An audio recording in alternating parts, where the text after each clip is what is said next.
So this property behind me here now, lovely, is the first ever property we invested in back in 2007, pre-financial crash. We've just spent over £3,000 on it, grinding out and pointing and so on, a little bit of roof works done. Now, we are now considering offloading the property, simply because, obviously I tell many of my mentees this, never get rid of your assets. Obviously it looks nice and neat now, nice and fresh. I'm not going to go around the front because you can see, I think Cadence are as well doing some work. But I just wanted to do this quick video now because I tell a lot of my mentees, obviously never sell your assets, but there's always going to be a however or an exception to the rule. And one thing that we don't want to do is obviously make a temporary decision based on, make a permanent decision based on obviously temporary situation really. As you can see, they need to clear this rubbish here, but it's always notorious for fly tipping this. So what I'm going to do is, I'll show you from this side really. Here we go, let's have a look, see if we can get round here. So if a close up on my face. So they probably finished the work a week ago, 2 weeks ago. So that's a property there. Now on this street, there's one, two to let at the moment. I've just noticed there's one, obviously if you can just see it over my shoulder there, let's have a look. That one, that's for sale now at 135, and one on this exact row. Let's see if I can get down to it here. One is on this exact row. Let's have a look. That one is up for sale, auction offers over 120, and there's another one further down on this side as well. That's up with another agent at 135 as well. So the exception to the rule is it costing more money than it's worth? Have you had your money out of it? Again, what are you likely to do with the money? Is it in your personal name? Is it in your limited company name? So rather than make a big long video here now, obviously I'm going to write a few things down and then I'll do a second part to this video. But the main reason is, let's cross over, they're burnt it off here. Obviously just a 2-bed end terrace, there we go. The main reason is, or should I say, what are the reasons you need to consider, I'll talk about them next. Okay, I decided not to get back to the office and make a longer video.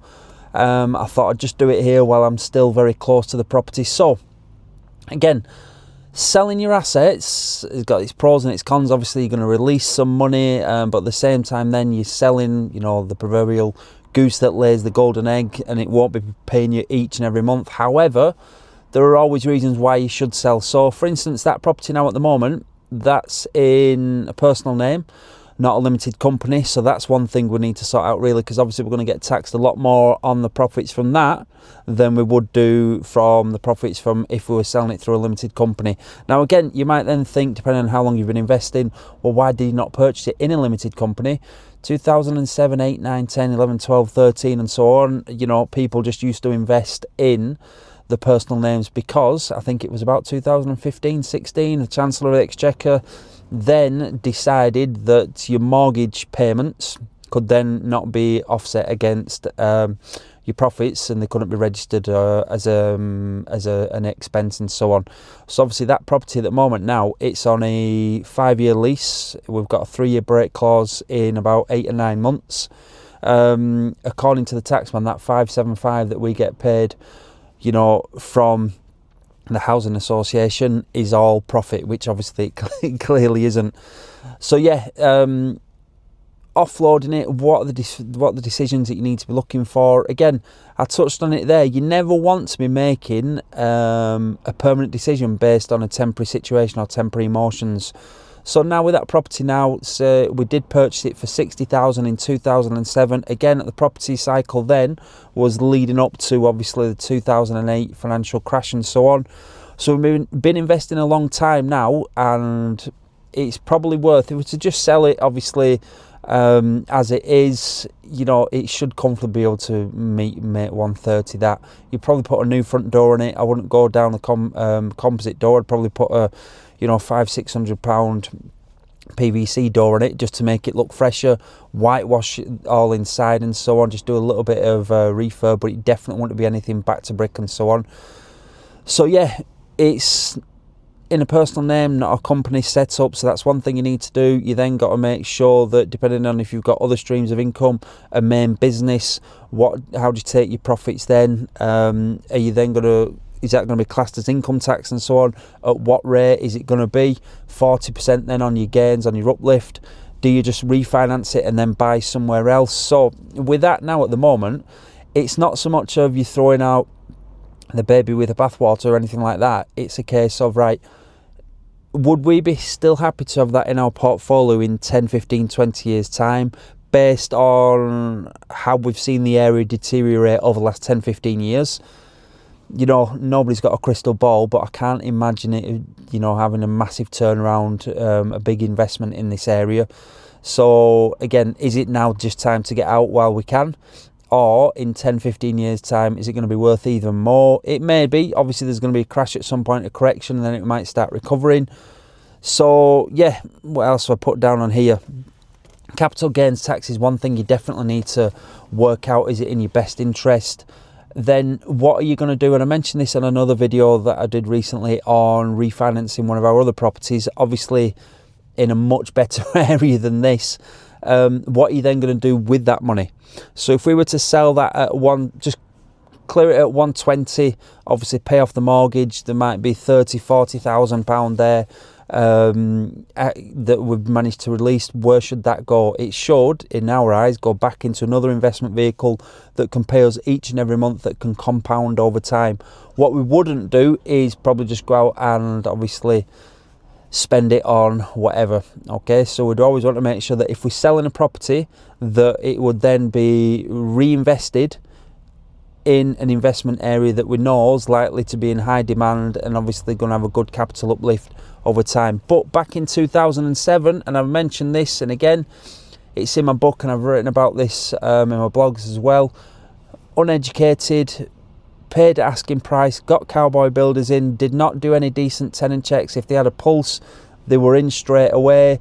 Got cowboy builders in. So yeah, I made many mistakes on that property and the two that we purchased after them. But you know, it's an entrance fee that you pay.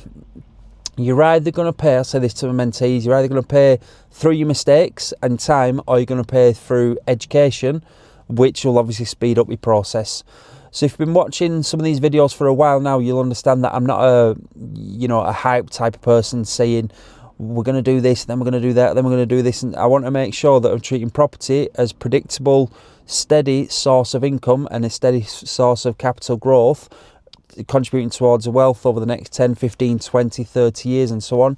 And we're looking at the long-term plan rather than just a short, 6, 12-month rent-to-rent deal or anything like that, really. So for us, buy-to-lets are boring. That one is boring. It's vanilla, but it's still made money. Property can be like a bad haircut. Okay, eventually it'll grow out. All right, so again, the mistakes we've made on that could write an endless list on, but it's still managed to work its way out. So hopefully it's provided you with some sort of insight into, brief insight really, when you should offload, why you should, why you shouldn't. And again, I always tell my mentees, never sell an asset that's producing income each and every month, but you've got to think again further down the line. Could I pull that money out and it could be reinvested elsewhere, deployed elsewhere, to have a higher return on capital employed, to maybe even have a better cash flow each and every month, and hopefully going to be going in an area which is going to increase in value more than this type of area. Okay, so just keep taking steps further forward, keep investing in that black belt mindset, and again, have a look at some more of the videos that I've put out on here. Read some of the blogs that I've written as well. Check out the website dervishdervish.com. But just keep educating yourself, but don't educate yourself for the sake of education. Knowledge is good, but applied knowledge, that's what we need to do. That's what you need to get your mind into all the time. Picking up knowledge, of course, listening to people, but applying that knowledge to improve your own situation. I hope this helps a few people. Good luck, take care, and all the best.